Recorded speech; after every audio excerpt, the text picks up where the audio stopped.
What's going on, guys? Today we're going to be doing some book reviews. 3 separate book reviews to be exact. I've been in the mood for some kind of horror, extreme horror, grotesque, whatever, unsettling books.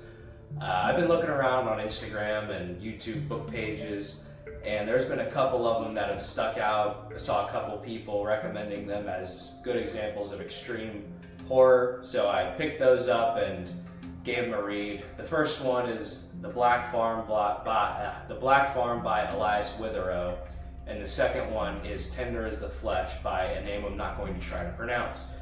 The third one we're going to be doing a review over is Hostages of the Devil by Malachi Martin, and that one is a bit different because it is a non-fiction first-hand account of 5 separate exorcism events that have taken place in recent history. It's pretty interesting, but that's what we got lined up today, so we're going to get into it. So the first one we're going to review is The Black Farm by Elias Witherow.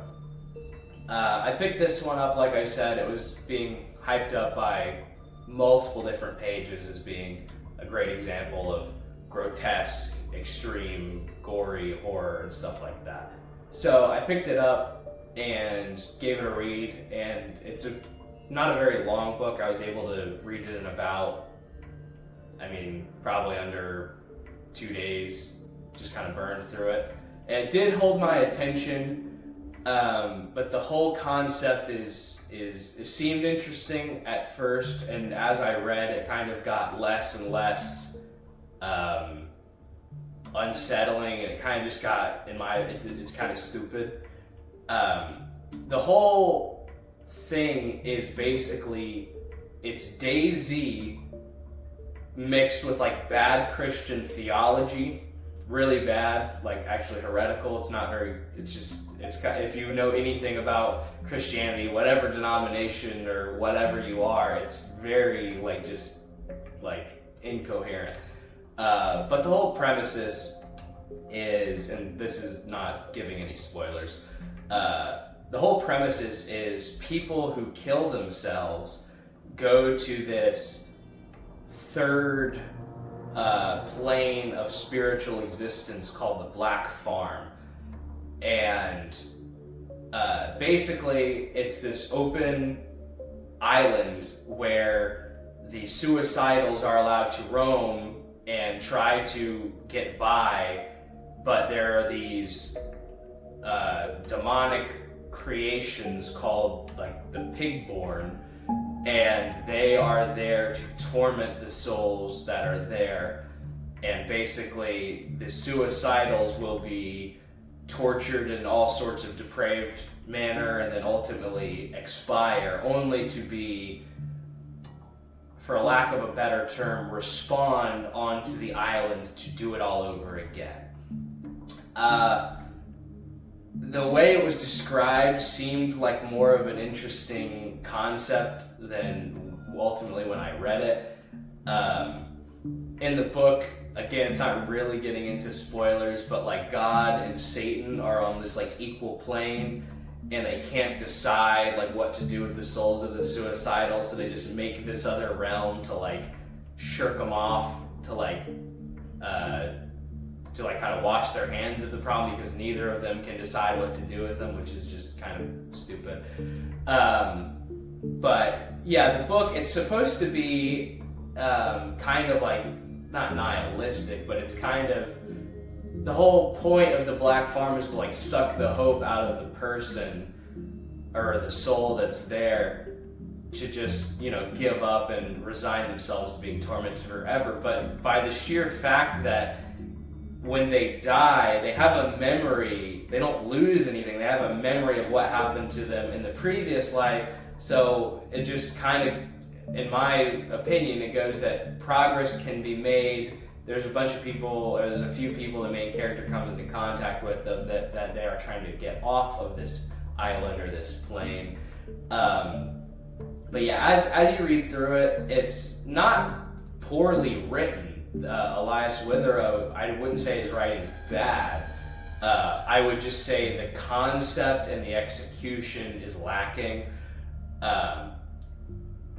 Just on this one, his writing, I think, is actually quite decent. But yeah, just the plot and the events that occur and the theology. I mean, you don't have to be a Christian, obviously, to like appreciate a horror novel, but it's kind of funny when like the main character, who's this guy, this normal dude who killed himself, and he like comes into he gets in open combat with like these other suicidal people, or these like demonic entities, or like divine entities even.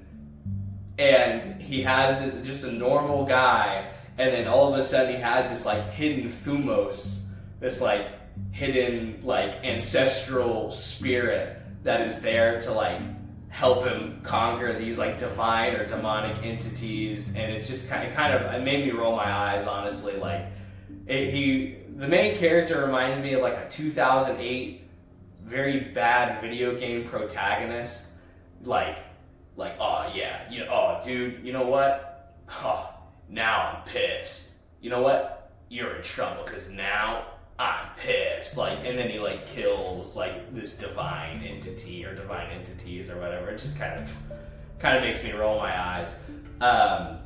But yeah, I mean, overall, like I said, it was being hyped up quite a bit, and I did not think it was that great.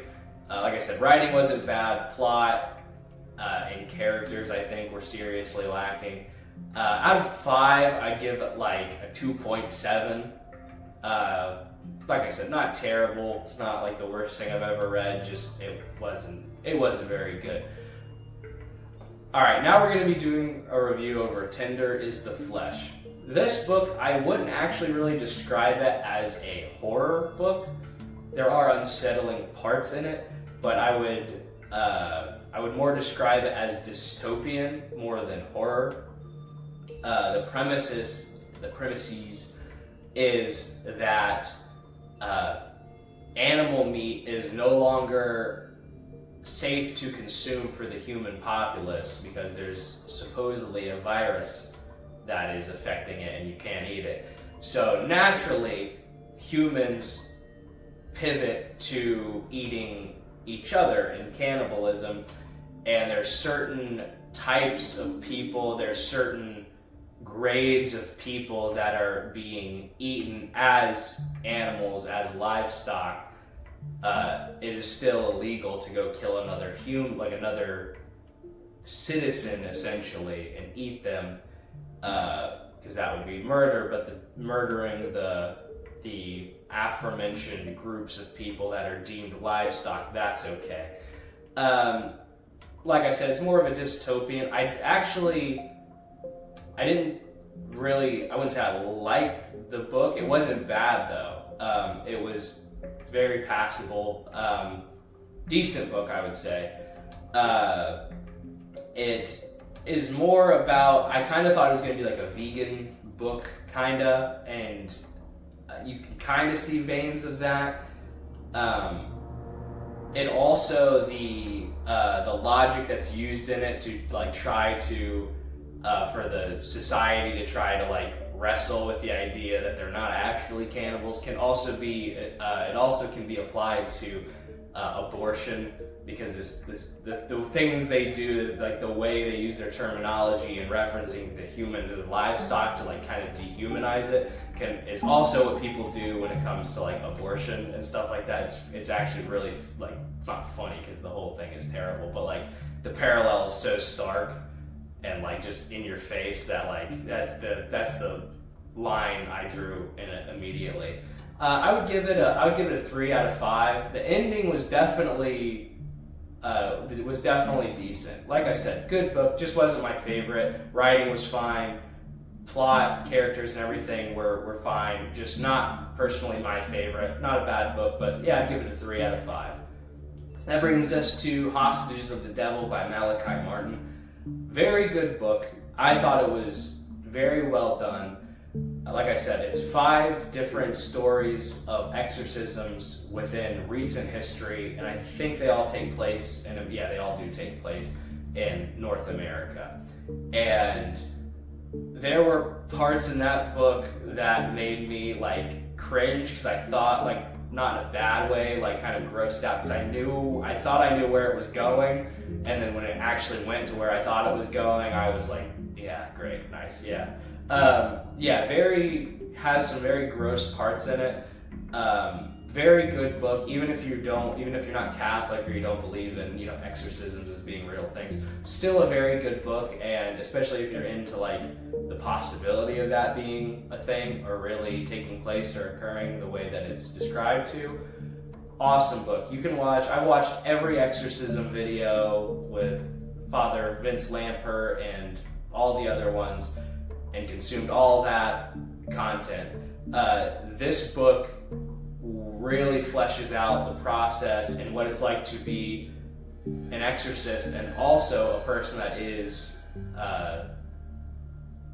possessed by a demonic spirit. So very interesting. I would say I'd give that book a 4 out of 5. It did go a little long, and Malachi Martin's writing is somewhat, in my view, it's kind of long-winded. Like, he could definitely cut down on a lot of things, the way he writes things and describes things. But yeah, a good 4 out of 5. The information density in it, if you're into like Christian or Catholic theology, is there. The visceral details of what's taking place are there, and yeah, I thought it was a really good book. I just happened to come across it. But yeah, I would definitely recommend for people that are looking for something a bit more maybe realistic, if that's the type of stuff you're into. But yeah, those are my 3 book reviews for this video. If you guys have any recommendations, feel free to drop them in the comments. Thanks for watching. Like and subscribe. Good evening, godless sodomite.